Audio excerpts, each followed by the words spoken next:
I used to only think about growing my money, but shifting from accumulation to distribution planning, that changed everything.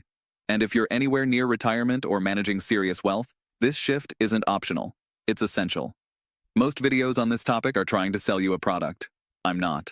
No affiliate links, no commissions, just clarity on one of the most overlooked yet critical transitions in personal finance.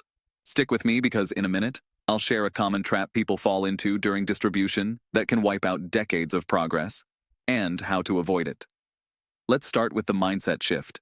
In accumulation, it's all about maximizing growth.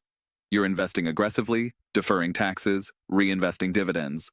But distribution planning flips that on its head.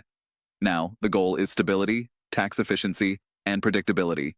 You're no longer playing offense. You're playing strategic defense. For the first shift, I had to rethink risk entirely. What used to feel like opportunity started looking like exposure. Sequence of returns risk is a silent killer during distribution. 2 bad years early in retirement can derail your entire plan, even if the market recovers later. Most people never even hear about this risk until it's too late.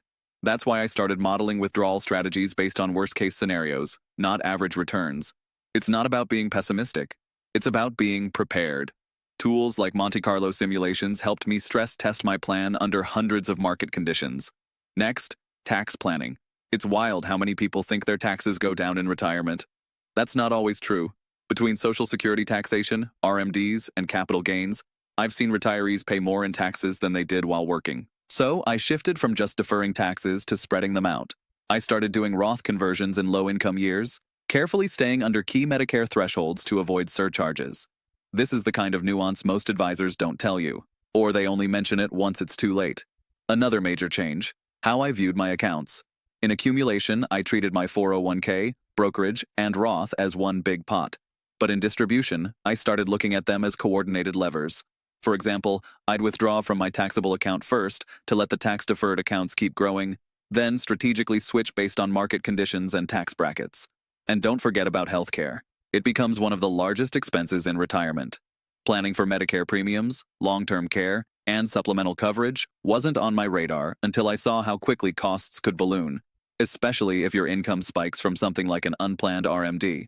Now here's the part most people miss: legacy and liquidity. I used to think leaving money to heirs was just about how much was left over. But when you're distributing assets, the type of account matters. Leaving a traditional IRA versus a Roth has huge tax consequences for your kids, and required distributions can mess with their own financial plans. So I restructured part of my portfolio using tools like TOD accounts and revocable trusts to ensure flexibility and tax efficiency. I even considered life insurance as a liquidity tool to pay estate taxes without selling off investments.